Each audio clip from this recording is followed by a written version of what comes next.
नमस्कार बंधुरा आमी पिकू आज के आपनादेर सामने एकटी गाठी कचुर तरकारी रेसिपि निये एसेछि। तार जोन्नो गाठी कचु सिद्ध करे नियेछि, आछे बेगुन और 5 कोয়া 6 कोয়া आछे रसुन थेतो करे नियेछि, और आछे जिरेर गुঁড়ো, लंका गुঁড়ো, हलुद गुঁড়ो, 3টে কাঁচা লঙ্কা।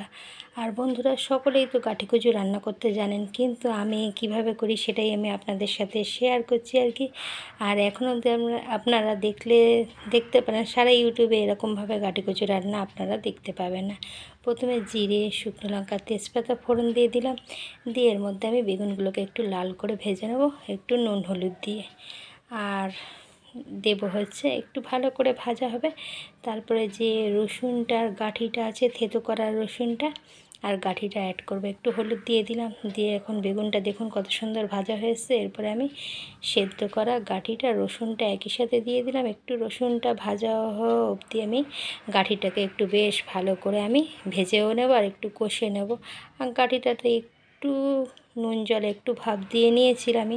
এবার ভালো করে রসুনটা, থেতো করা রসুনটা একটু যাতে ভাজা হয় সেই পর্যায়ে একটু আমি নেড়ে ছেড়ে নেব। আর এটা কিন্তু খুবই সামান্য উপকরণ আর খুবই দুর্দান্ত স্বাদের একটি রেসিপি, মানে দুপুরের দিনে গরমে দুপুরে ভাতের সাথে খুবই ভালো যায়, এটা রুটির সাথেও ভালো লাগবে। একবার বন্ধুরা ট্রাই করে দেখতে পারেন।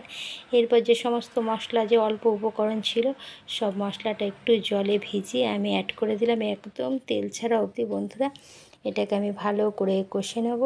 আর যে সকল বন্ধুরা ধৈর্য ধরে এত সময় ধরে আমার ভিডিও দেখছেন সকলকে অনেক অনেক ভালোবাসা, ধন্যবাদ আমার ভিডিও দেখবার জন্য, আমার পাশে থাকবার জন্য। আর পুরানো বন্ধুদের তো কিছু বলার নেই, তারা আমার পাশেই আছেন।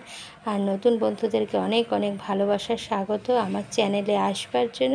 আর দেখুন একদম গাঠিটা পুরো কষে এক জায়গায় চলে এসেছে, আর তেলটাও ছেড়ে দিয়েছে। এই পর্যায়ে আমি একটু গরম জল অ্যাড করব, অবশ্যই চেষ্টা করবেন গরম জল অ্যাড করার। হ্যাঁ বন্ধুরা দেখুন আমার গাঠি কচুর তরকারিটা রেডি, একটু মিষ্টি দিয়ে নামিয়ে নিয়েছি। আর একদম গামাখা একটা তরকারি। আর আপনাদের আজকের এই ভিডিওটি কীরকম লাগলো অবশ্যই কমেন্ট করে জানাবেন। খুবই অল্প পরিমাণে জলটা দিয়েছিলাম, একটু ফুটে উঠলে পরে আমি নামিয়ে নিয়েছি। আর খুবই সহজ পদ্ধতিতে এবং একদম অল্প উপকরণ মশলা দিয়েই গাঠি কচুর তরকারিটি আমার রেডি। বন্ধুরা ভালো লাগলে লাইক কমেন্ট শেয়ার করবেন। পরে একটি রেসিপি ব্লগে দেখা হবে।